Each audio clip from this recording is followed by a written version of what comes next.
இப்போ நீங்க பார்க்க போறது science of stupid. Jai Hind. இந்த வார்த்தையை சொல்லும் போதே நம்ம ஆழ் மனசுல இருந்து நம்ம இந்தியனுங்கிற உணர்வு அப்படியே சும்மா பிச்சுக்கிட்டு வெளியே வருதுங்க. ஒவ்வொரு இந்தியனுக்கும் இந்த வார்த்தையை கேட்ட உடனே நம்ம நாட்டுக்கு ஏதாவது செய்யணுங்கிற கடமை உணர்வு கண்டிப்பா வெளியே வரும். இந்த மாதிரி நாட்டுப்பற்று உள்ளவங்களுக்கு என்னோட வீர வணக்கத்தை வைக்கிறேன். இதே டெம்போவோட நம்மளுடைய ஷோ ஆரம்பிக்கலாம். இது சயின்ஸ் ஆஃப் ஸ்டூபிட் அண்ட் இது புது எபிசோட்ஸ். ஜெய் ஹிந்த். ஒரு முக்கிய எச்சரிக்கை, இந்த ஷோல சயின்ஸை பத்தி சரியா புரிஞ்சுக்காதவங்க செஞ்ச ஸ்டண்ட் தான் நீங்க பார்க்க போறீங்க. கூடவே அதை எப்படி சரியா செய்யணுங்கிறதையும் நீங்க கத்துக்க போறீங்க. அதனால யாரும் தயவு செஞ்சு இது வீட்லயோ இல்ல வெளியோ ட்ரை பண்ணி பார்க்காதீங்க. நான் சொன்னத விளையாட்டு எடுத்தீங்கன்னா இந்த மாதிரி குட்டிக்காரன் அடிச்சு மூஞ்சில கறி பூச்சி தான் வீட்டுக்கு போவீங்க. லேடிஸ் அண்ட் ஜென்டில்மேன், இது என்ன மாதிரி ஷோனா, இதுல நாங்க அறிவியலையும் காட்டுவோம், அறிவு இல்லாதவங்களையும் காட்டுவோம். கம்பியில முட்டிட்டு கபாலம் கழண்டவர், பறந்து வந்து பல்பு வாங்கினவர், சைக்கிளுக்கு பின்னாடி இருக்கிற சயின்ஸ், சயின்ஸுக்கு பின்னாடி இருக்கிற பெயிண்ட்ஸ் எல்லாம் உண்டு. ஒரு அழகான பேக் டைவ், ஒரு அனாவசியமான பேக் டைவ். வீலிங் பண்ணணும் வேடிக்கை பார்க்கற மூஞ்சில வீல் எடுத்து காட்டக்கூடாது. இப்படி விஷயம் புரியாம வீலிங் மட்டும் இல்ல, துப்பாக்கியால சுடவும் கூடாது. வெயிட் லிப்டிங்கோட சயின்ஸ் பத்தி புரிஞ்சுக்கலாம் ஏற்படுற முன் விளைவுகள். இது வாயா இல்ல வாட்டர் ஃபால்ஸா, கார்ல ஓமகுண்டம் வளர்த்தவர், ஓடுற வண்டியில காத்திருக்கான்னு குனிஞ்சு பார்த்தவர், தண்ணி நினைச்சு தண்டு வளர்த்த பேத்துக்கிட்டவர், இப்படி முடிவே இல்லாத முட்டாள்களோட அணிவகுப்பா இருக்க போகுது. ஐயா, தோட்ட வேலைக்கு பின்னாடி சயின்ஸ் இருக்குதுங்க ஐயா. ஷோ ஸ்டார்ட் ஆயிடுச்சுன்னு சொல்றேன், மவனை தூங்குற நீ எந்திரி. இதுதான் சயின்ஸ் ஆஃப் ஸ்டூபிட்.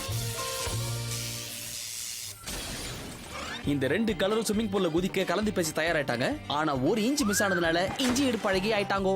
எவன்டா அது ஏன் வீட்டுக்கு முன்னாடி கார் பார்க் பண்ணவன்? அண்ணன் எதுக்கு நடுக்காட்டுல குனிஞ்சு பாக்குறாரு? பத்த வைக்கிறதுக்கு தானா பரட்ட? இவங்க அழிச்சாட்டி அதுக்கு அளவே இருக்காது. நாம பார்க்க போறது சயின்ஸ் ஆஃப் ஸ்டூபிட். பறந்து விரிஞ்ச இந்த தேசத்துல ஒவ்வொரு இந்தியனுடைய பல்ஸ்லயும் விஞ்ஞானம் துடிச்சிட்டு இருக்கு. இதை உங்களுக்கு பிடிச்ச மாதிரி நீங்க சும்மா வெறும் சிரிக்காம உங்களை சிந்திக்க வைக்கிற ஒரு முயற்சி. சரி, உங்களுக்கு ஒரு விஷயம் தெரியுமா? இந்தியர்களும் பஞ்சுவாலிட்டியில பேர் போனவங்க நிரூபிச்சு காமிச்சிட்டாங்க. குறிச்சு கொடுத்த நேரத்துல ரீச் ஆன மங்கள்யானம் சொல்றேங்க. Well, that is possible because of our brilliant scientists. So a salute to them.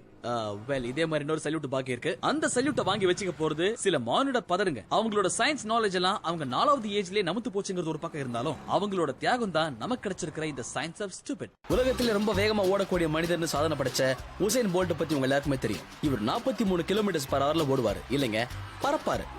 ஆனா அது இங்க இல்லைங்க, இது அவருக்கு சரியான ட்ராக் கிடையாது. மிஸ்டர் போல்ட்டோடைய உண்மையான சாதனையை இப்போ நீங்க பார்க்க போறீங்க. இது ஃபாஸ்ட் ஃபார்வர்ட் ஷாட் இல்ல. இந்த ட்ரெட்மில் 39 km ஸ்பீட்ல செட் பண்ணப்பட்டிருக்கு. சராசரியா ஒருத்தர் ஓடும்போது அவருடைய வேகத்தை கட்டுப்படுத்தக்கூடிய விஷயங்கள் ரெண்டு. ஒன்னு ஸ்ட்ரைட் லெங்த், இன்னொன்னு லெக் டர்ன் ஓவர். உங்களோட ரெக்கார்டை நீங்களே பிரேக் பண்றதுக்கு எது சரியான இடம்னா ட்ரெட்மில் தான். ஏன்னா ட்ரெட்மில்ல ஓடும்போது மட்டும்தான் உங்களுக்கு எதிர்காத்து இருக்காது. இந்த காரணத்தினால நிச்சயமா உங்களோட வேகமா ஓட முடியும். இந்த முக்கியமான டிப்ஸை நீங்க யாருக்கிட்டே சொல்லாதீங்க. ஒரு ரன்னர் ட்ரெட்மில்ல ஓடும்போது பெல்ட்டோட வேகத்துக்கு ஈக்குவலா ஓடணும். ஏன்னா பெல்ட்டோட அளவு காலை வீசி ஓடக்கூடிய அளவுக்கு தான் இருக்கும். நீங்க முன்னோக்கி ஓடிட்டு இருப்பீங்க, பெல்ட் உங்களை பின்னோக்கி இழுத்துட்டு இருக்கும். ஆனா ஓடுற நீங்க ஒரே இடத்துல தான் இருப்பீங்க. இதுல உங்களோட வேகத்தை கொஞ்சம் கொஞ்சம் அதிகரிக்கிறதா நல்லது. இதுல முந்திரி கோட்டை வேலை காமிச்சோம், குப்பர் அடிச்சு விழுந்து ட்ரெட்மிலுக்கு முத்தம் கொடுத்துட்டு இருப்போம். இப்படி கண்ணா பின்னான வளர்ந்தாச்சு. இப்ப நம்ம ஷோல வரப்போறது கூட இந்த மாதிரி அருமையான எடுத்துக்காட்டுகள் தான். சத்தியமா சொல்றேன், நீங்க நம்பவே மாட்டீங்க. இதுல நொங்கு திருடுறது அவங்களா இருந்தாலும் நோண்டி திங்கிறது நம்ப. சரி, ஒண்ணு பண்ணுவோம். நாம அவங்கள பார்த்து தெளிவா நடந்துக்குவோம். வாங்க, அங்க போய் அங்க பிரதட்சணம் பண்ணலாமா? இந்த மாதிரி உங்க லவ்வர் காலில் விழுந்திருக்கலாம். ஒரே நாள்ல 9 ட்ரெட்மில்ல ஓடினா உடம்பு குறைய நியமன் சொன்னது இந்த பொண்ணு எவனை ஏத்தி விட்டுருக்கான். அதையும் நம்பி ஓடுறா பாத்தீங்களா? மல்லாக்க விழுந்தாக்காக பல்லாக்க எழுத தூக்கிட்டு போனோம். நீங்க அறிவு கொழுந்துங்கிற வார்த்தையை கேள்விப்பட்டிருப்பீங்க. அதுக்கான மொத்த உருவத்தை இப்பதான் பாக்குறீங்க. குச்சி ஊனி நடக்கிறாரே, இவருக்கு மூளையை முட்டில் தான் இருக்குது. அப்படிதான் தம்பி, ட்ரெட்மில்ங்கிறது ஓடி உடம்பு ஒழுங்கா வச்சுக்கணுங்கிறது தான். இப்படி கட்டையை வச்சுட்டு கரகாட்டம் ஆடுறதுக்கு இல்ல. வீடியோ போட்டு பாருங்க. வாங்கம்மா, ட்ரெட்மில்ல ஓடுறதுக்கு நான் சொல்லித்தரேன். முதல் முறையா வரீங்க, ரொம்ப ஜாக்கிரதையா வலது கால் என்ன பீச்சாங்க வச்சிட்டீங்களா? நம்ம மிலிட்டரிக்காரருக்கு இன்னும் குழந்தை மனசு மாறவே இல்லை. யூனிஃபார்ம் போட்டாலும் ஸ்ட்ரிக்டா தவழ்ந்துதான் போக நட முடிக்கிறாரு. எதுக்கு இந்த வீம்பு? இவரு ட்ரெயினர் கிட்ட பேர் வாங்குறாராம். இவங்க எல்லாம் யாரு சொல்லி இந்த மாதிரி பண்றாங்கன்னு தெரியல. ஒருவேளை கீழே விழுந்து அடிப்படாதுன்னு யாரோ சொன்னதை நம்பிட்டாரோ? அடுத்தவன் பேச்சை கேட்டு தூள்னா இப்படிதான் பேக் டிராப் பிச்சுக்கிட்டு போயிடும். உலகம் ஊருன்னு அமெரிக்காக்காரன் கண்டுபிடிக்கல, ஐஎம் தான் கண்டுபிடிச்சது. ட்ரெட்மில்ல பந்தை வச்சு ஒரு லந்த காமிச்சாரு, மூக்கு வாயில பேந்ததுதான் மிச்சம். ஆஹா, இதெல்லாம் எப்படிங்க யோசிக்கிறீங்க? உங்களால மட்டும்தான் முடியும். அப்படி போடு. என்னதான் ஆச்சு? ஒழுங்கா ஓட்டிட்டு தான் வந்தாரு. ஆனா நமக்கு தான் ஒழுங்கா ஓடினா பிடிக்காதே. என்னமோ எதிர்க்க லாரி வர மாதிரி பிரேக்க பிடிச்சா அவ்வளவுதான், சைக்கிள் கிளம்பிடுச்சு. கபாலத்துல வாங்கி விடாத சிரிச்சுட்டு இருக்காரு. உங்க எல்லாருக்கும் காந்திஜியோட பொன்மொழிகள் கண்டிப்பா ஞாபகத்துல இருக்கும். தீயதை பார்க்காதே, தீயதை பேசாதே, தீயதை கேட்காதே. இந்த விஷயத்தை நானும் ஃபாலோ பண்ணலாம்னு முயற்சி பண்ணிட்டு தான் இருக்கேன். ஒருத்தர் எல்லாமே இதை ஃபாலோ பண்ணோம்னா அதோட நாட்டுல எந்த பிரச்சனையுமே வராது. முக்கியமா வர்றதுக்கு எந்த பிரச்சனையுமே இருக்காது. ஆனா நம்ம ஆளுங்களுக்கு ஒழுங்கா இருக்கிறது ஒவ்வாது. 7:30 எழுக்கிறதுக்காகவே காலங்காலத்துல 7:30 மணிக்கு எந்திரிச்சு குளிச்சு டைய கட்டிட்டு வந்து நிப்பாங்க. அவங்களுக்கு ஏத்த மாதிரி டைமிங் ஒர்க் அவுட் ஆகும் பாருங்க. பாயிண்ட் பஸ் பிடிச்சா வந்து பல்பு வாங்கிட்டு போவாங்க. என்ன நான் சொல்றது உங்களுக்கு நம்பிக்கை ஏற்படலையா? நம்ம ஆளுங்க எப்ப சொல்றது நம்பிருக்கீங்க? அதை நீங்களே பாருங்க.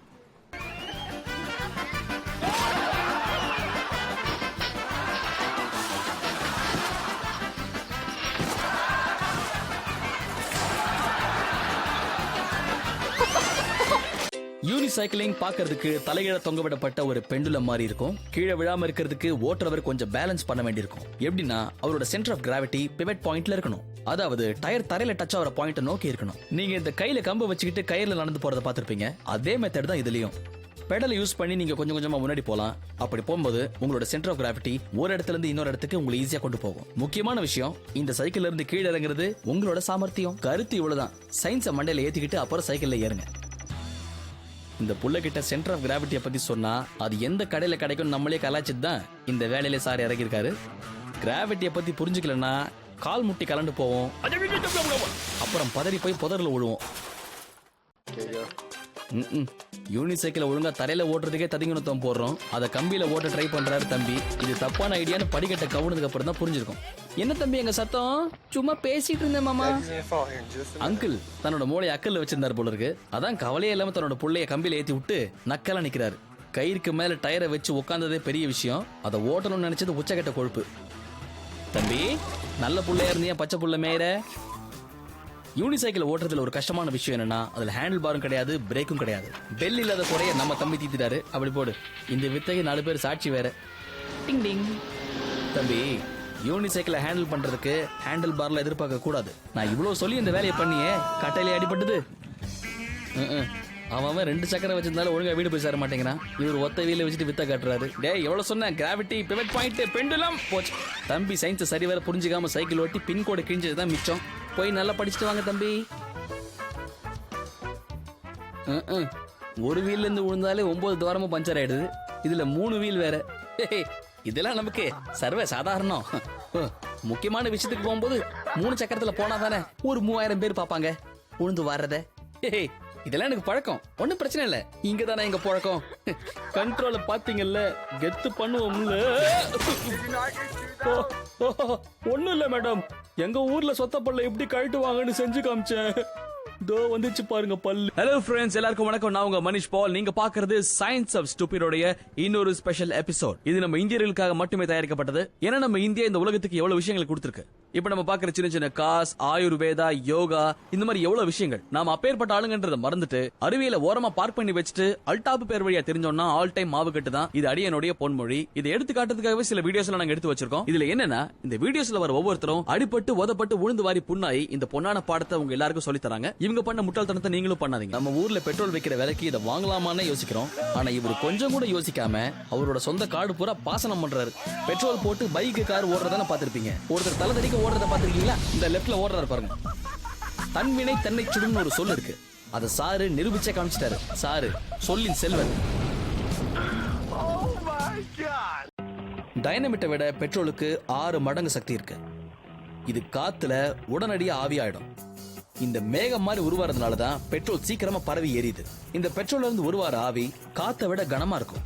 மிக வேகமா வர இந்த ஆவி சுத்தி பெரும்பாலான பகுதிகளில் பரவ ஆரம்பிச்சிடும். இது நம்ம முக்கியமா புரிஞ்சுக்கணும். இதுக்கு பேர் தான் வேப்பர் கிளவுட். இது சில மீட்டர் தூர அளவுக்கு கூட பரவறதுக்கு நிறைய வாய்ப்புகள் இருக்கு.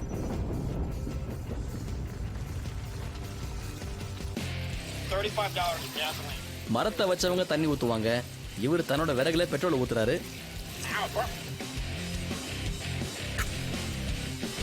பெட்ரோலுக்கும் ஃபயருக்கும் இருக்கிற காம்பினேஷனை பத்தி உங்களுக்கு நல்லா புரிஞ்சிருக்கும்னு நினைக்கிறேன். ஜாக்கிரதையா இருங்க. இதை எரிக்கிறதுக்கு எவ்வளவு பெட்ரோல் யூஸ் பண்ணிருப்பாங்கன்னு நினைக்கிறீங்க?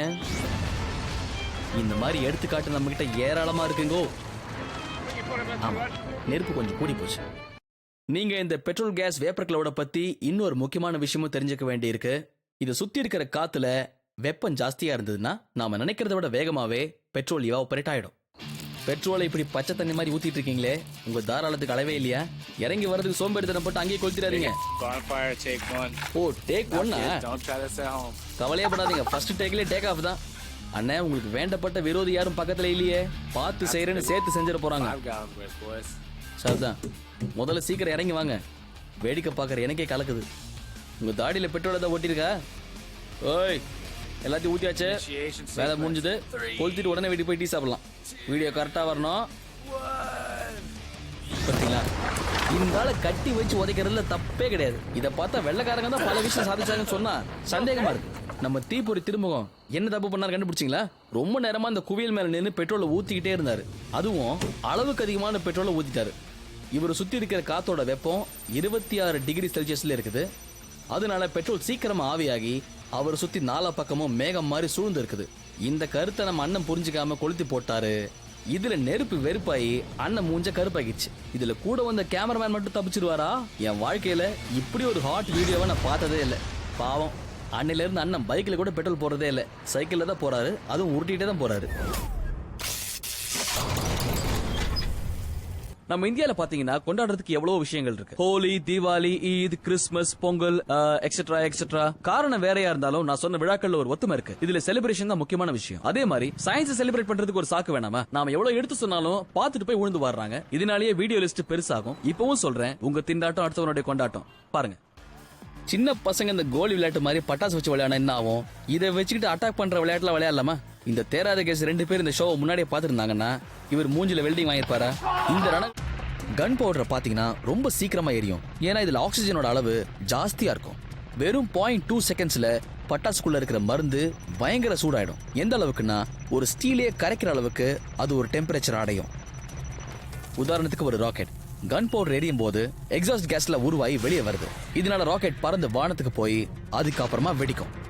இப்போ தரையில வெடிக்கிற பட்டாசு பாத்தீங்கன்னா அதோட எக்ஸாஸ்ட் கேசஸ் வேற வேற டைரக்ஷனுக்கு போகும். அதுக்கப்புறமா பட்டாசு வெடிக்க ஆரம்பிச்ச உடனே நம்மளால வெவ்வேறு நிறங்களை பார்க்க முடியும். அது மட்டும் இல்லாம பட்டாசுல இருக்கிற கேசஸ் ரொம்ப வேகமா வெளிப்பட்டதுனாலதான் டம் டும் டமால்னு நமக்கு சத்தம் கேட்கறதெல்லாம் நடக்குது.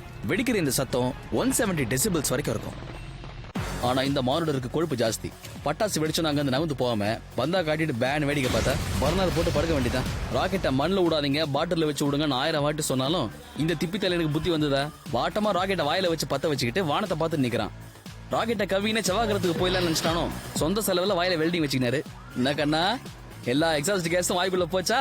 260 டிகிரி செல்சியஸ்ல ஷாக் அடிச்சிருக்குமே. உங்களுக்கு தெரியுமா, இந்த வாய்க்கு இதோட காலவரையற்ற லீவ் விடப்பட்டது. 3 வேளை நீர் ஆகாரம் தான்.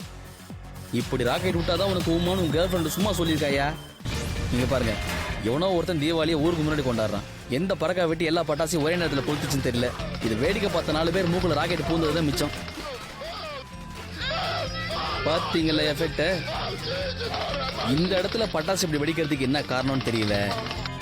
ஆனா இந்த மாதிரி இடத்துல நீங்க இருந்தீங்கன்னா ரொம்ப குஷியாய் ஆன வேடிக்கை பார்க்காதீங்க. மூளையை யூஸ் பண்ணுங்க, அப்ப அந்த நிலைமையை ஹேண்டில் பண்ண முடியும். ஆனா இவங்களுக்கு என்னதான் பிரச்சனை?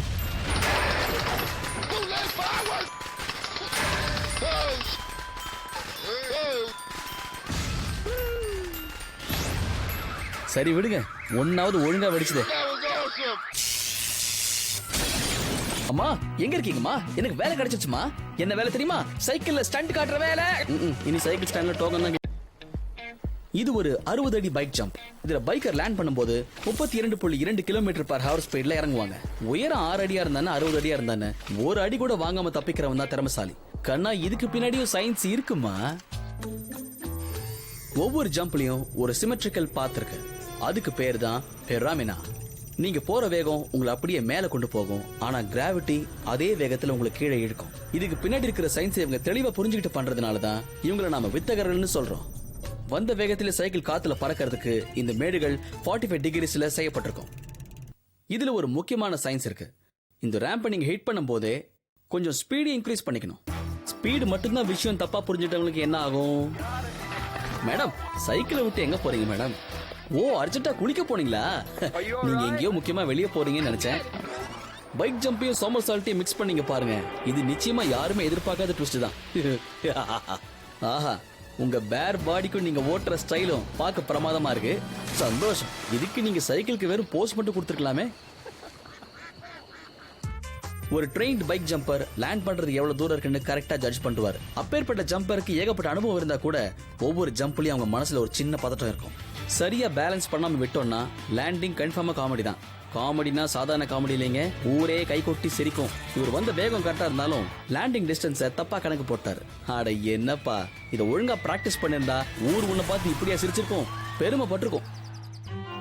சோ ஃப்ரெண்ட்ஸ், ஜம்ப் பண்றதுல முக்கியமான கடைசி விஷயம் லேண்டிங் ஒழுங்கா இருக்கணும்னா நாம ரொம்ப முக்கியமா கவனிக்க வேண்டியது லேண்டிங் ரேம்ப். இதோட 2 பக்கமும் ஒரே ஷேப்ல ஒரே மாதிரி இருக்கணும். அப்பதான் ஜம்பிங்கும் லேண்டிங்கும் கரெக்டா இருக்கும். இதுல மட்டும் நீங்க கரெக்டா ஹோம் ஒர்க் பண்ணிட்டீங்கன்னா டவுட்டே இல்லாம ஜம்பிங் எக்ஸாம்ல உங்களுக்கு தான் ஃபுல் மார்க்ஸ் கிடைக்கும். வாங்க, இவர் நம்ம எல்லாருக்கும் எப்படி குதிக்க கூடாதுன்னு கத்து தருவாரு. ஆனா இவர் செய்ய போற வித்தை நமக்கு பாடம்னு இவருக்கே கடைசியில தான் தெரியும். இதோ கிளம்பிட்டாரு சாரு. இவர் வர வேகத்தை மட்டும் பாருங்க. இதோ பிராக்டிஸ் இல்லாம குதித்து பல்லை கழட்டி கொள்வது எப்படி அப்படிங்கிற பாடத்தை நம்ம கூட சேர்ந்து இவரு கத்துக்கிட்டாரு. நாம பார்த்து கத்துக்கிட்டோம். சார் முட்டியை பேத்து கத்துக்கிட்டாரு. என்கிட்டயும் சைக்கிள் இருக்கு, கேட் திறந்திருக்கு, படிக்கேட் ஓபனா இருக்குன்னு குதிச்சா நீங்க பிரச்சனை தப்பிச்சதா அர்த்தம் இல்ல, அடுத்த பிரச்சனையில குதிச்சிட்டீங்கன்னு அர்த்தம். எனக்கு என்னவோ சாரை பார்த்தா ட்ரைனிங் கொடுக்க வந்த மாதிரி தெரியல. ஏதோ சின்ன பையன்கிட்ட சைக்கிள் ரவுண்ட் ஓட்டன்னு வாங்கி வந்து இங்க பார்க் பண்ண மாதிரி தெரியுது.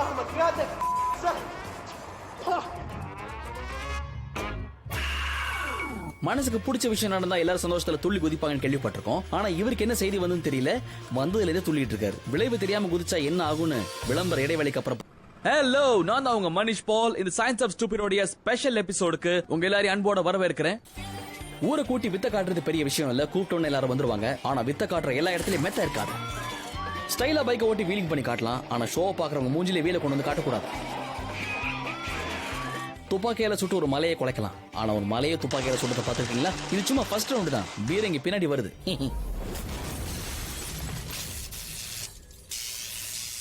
பெரிய வெயிட் லிஃப்டர் ஆவன் ஒத்த கால நிக்கலாம், அதுக்குன்னு ஒத்த கையில தூக்க கூடாது தம்பி. அருவியில ஓரமா பார்க் பண்ணி வச்சுட்டு அல்டாப் பேர் வழியா தெரிஞ்சோம்னா ஆல் டைம் மாவு கட்டு தான். இது அடியனுடைய பொன்மொழி. ஜிம்முக்கு போக ஆரம்பிச்ச கொஞ்ச நாள்லயே நாமளும் ஒரு பவர் லிஃப்டர் தான் அப்படிங்கிற ஒரு எண்ணம் மனசுல எழும். இவரை யாரோ தூண்டி விட்டு தூக்க விட்டுருக்காங்க போல இருக்கு. அம்மா, என்னால இளவட்ட கல்ல தூக்க முடியும், எனக்கு பொண்ணு பாருங்க. இப்ப என் வாயில பொண்ணு பாருங்க. சாதாரண பவர் லிஃப்டர்ஸ் வெயிட் தூக்கத்துக்கு முன்னாடி நல்ல மூச்சு இழுத்துப்பாங்க. தூக்கினதுக்கு அப்புறம் தான் மூச்சையே விடுவாங்க. மூச்சுனால இழுத்து பிடிச்சிக்கிட்டு தூக்கும் போது வெயிட் லிஃப்டர்ஸ்க்கு எக்ஸ்ட்ரா பவர் கிடைக்குது. உடம்பு முழுக்க ஏற்படுற பிரஷர்னால வெயிட் தூக்கும் போது ஸ்பைனுக்கு அது ரொம்ப உதவியா இருக்கு. இது பிளட் சர்க்குலேஷன் அதிகப்படுத்துது. இதோட விளைவா ஹார்ட் பீட் ஜாஸ்தி ஆகுது. இதோட ரிசல்ட்டா முகம் அப்படியே செவக்குது, உடம்புல பிளட் பிரஷரும் ஏறுது. வெயிட்ட கீழே இருக்கும் போது இவங்க பொறுமையா மூச்சு விடுறதுனால இவங்களோட ஹார்ட் பீட் ரேட்டும் கம்மியாகுது, பிளட் பிரஷரும் கொஞ்சம் கொஞ்சமா குறைய ஆரம்பிக்குது. இதனால இவங்களோட மூளைக்கு உடனே தேவையான ஆக்சிஜன் கிடைச்சிருது. தயார் நிலையில இருக்கிற நம்ம பைல்வான் 300 கிலோவை தூக்குறதுக்கு ரெடி ஆயிட்டாரு. தூக்குறதுக்கு முன்னாடி சின்ன பிரார்த்தனை வேற ஓடுது. இத பிரார்த்தனையே பண்ணாம நான் தூக்குவேன் பின்னாடி இருக்க நக்கலா பாக்குறாரு. இப்ப நான் ரெடி. இருங்க, பொசிஷனுக்கு வந்துக்கிறேன். எதையும் மறக்கல. ஐயோ, மூச்சு விட மறந்துட்டேன். இது சரிப்பட்டு வராது. மூச்சு விட்டுட்டு அப்புறம் வந்து நான் காம்படிஷன்ல கலந்துக்கிறேன். பிரார்த்தனை பண்றது விட்டுட்டு பிராக்டிஸ் பண்ணிருக்கலாம். மூச்சை வெளியே விடாம தம் கட்டிட்டே இருந்தா அதுக்கு பல சைடு எஃபெக்ட்ஸ் இருக்கு. அதுல ஒண்ணுதான் இது. நமக்கு பிடிக்காத ரெஃபரி எதிர உட்கார்ந்தா எனக்கு ஒரு பிரச்சனையும் இல்ல. கொஞ்ச நேரம் நான் படுத்துக்கிறேன், எழுப்பாதீங்க. வாந்தி எடுத்ததை மனசுல வச்சுக்காதீங்க ரெஃபரி. கொஞ்சம் பயாலஜிக்கலா யோசிச்சு பாருங்க. வெயிட்ட தூக்கும் போது உங்க ஹார்ட்ல மட்டும் இல்ல, வயத்திலையும் பிரஷர் அதிகமாகுது. வயிற்றுல எந்த மசில்ஸும் இல்லாததுனால இந்த பிரஷரை வயிறால தாங்க முடியாது. இப்படி வெயிட்ட தூக்கி நிற்கும் போது வயிற்றுல பிரஷர் ஜாஸ்தி ஆயிட்டே போகுது.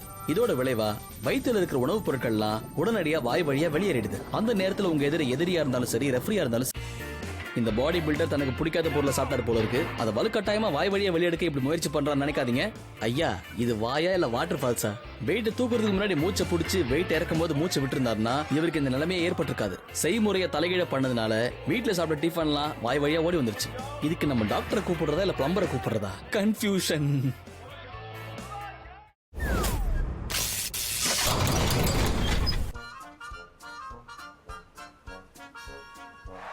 இவர் சயின்ஸ் புக் 5 வயசுல பார்த்ததோட சரி நினைக்கிறேன். அதுக்கப்புறம் இவருக்கு சயின்ஸுக்கு சம்பந்தமே இல்ல போல இருக்கு. இப்ப இவர் வாங்குற அடியில மண்டையில தட்டி எல்லாமே ஞாபகம் இருப்பது. அவரு மாதிரி இல்லைங்க இவர் ரொம்ப டேலண்டட். எவ்வளவு ரிஸ்கான விஷயத்தை எவ்வளவு ஃப்ளூயண்டா பண்றாரு பாத்தீங்களா? என்ன வந்துட்டே இருக்காரு. இவர் வந்து சேர்றதுக்குள்ள எபிசோட முடிஞ்சிடும் போல இருக்கு. வாங்க வாங்க, இவர் பெர்ஃபெக்ட் ப்ரொஃபஷனல் போல இருக்கு. அதான் என்ன யோசிக்கிறீங்க? முதல் ஆளுக்கு மட்டும் அடிபட்டுச்சு, ரெண்டாவது ஆளுக்கு மட்டும் ஏன் அடிப்படாம போச்சு தானே பாக்குறீங்க? நான் வேற என்னங்க சொல்ல போறேன்? Science knowledge. அதை பத்தி நீங்களும் தெரிஞ்சுக்கோங்க. இந்த மாதிரி ரயில்ல ஏறதுக்கு முன்னாடி ஒரு ஸ்கேட்டர் தன்னோட முட்டியை ஸ்லைட்டா பெண்ட் பண்ணிருப்பாரு. அது ஒரு ஷாக் அப்சர்வர் மாதிரி செயல்படும். இதனால இவர் கீழே விழுறதுக்கான வாய்ப்பு ரொம்ப கம்மியா இருக்கும். இதுல இவர் மூவ் பண்றதுக்கு ரோலர் ஸ்கேட்ஸோட வீல் மட்டும் இல்ல, அதுக்கு இடையில இருக்கிற அந்த பிளேட் கூட ரொம்ப உதவியா இருக்கு. ஏன்னா இது ஃபிரிக்ஷனை குறைச்சு ஒரு டீசன்ட் ஸ்பீடை மெயின்டைன் பண்ணும். இந்த மாதிரி அழகா ஸ்கேட் பண்றதுக்கு நேரடியா ரயில் மேல இருந்து சென்டர் ஆஃப் கிராவிட்டியை ரொம்ப குறைவா வச்சுக்கணும். இப்படி பண்றதுனால அவங்க பேலன்ஸ் பண்றதுக்கு கஷ்டப்பட வேண்டிய அவசியமே இருக்காது. அதே மாதிரி நீங்க சேஃபா கீழே இறங்குறதுக்கு ஸ்கேட்டிங் ஷூல இருக்கிற வீல்ஸை நீங்க இறங்குற டைரக்ஷனுக்கு நேரா வச்சுக்கணும். இதுதான் ப்ராப்பரா ஸ்கேட்டிங் செய்யும் முறை.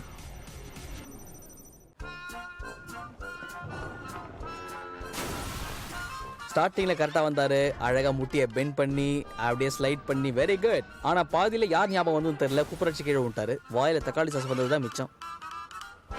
எத்தனை வாட்டி சொல்லுவாங்க, சென்டர் ஆஃப் கிராவிட்டி கீழே இருக்கணும், இல்ல உங்க மண்டையில மூளையாவது இருக்கணும். சொல்றத ஒழுங்கா கேட்காம ஸ்கேட் பண்ணா இப்படித்தான். வழிக்கு அடிச்சு கீழே விழுந்தீங்கன்னா உங்களுக்கும் பேலன்ஸ் இருக்காது, பேங்க்லயும் பேலன்ஸ் இருக்காது.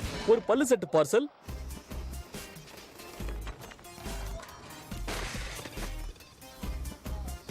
இவங்களுக்கெல்லாம் யாரு ஸ்கேட்டிங் சொல்லி தராங்கன்னு தெரியலங்க. அட்லீஸ்ட் நம்ம ஷோவை பார்த்தா ஸ்கேட்டிங் கத்துக்கிட்டாங்கன்னா இப்படி அடி உத வாங்குறது மிச்சம் இல்ல. அரைகுறையா கத்துக்கிட்டு வந்து இப்படி அறிவே இல்லாம அலப்பற பண்றீங்களே. தம்பிக்கு ஒரு வாக்கிங் ஸ்டிக் பார்சல்.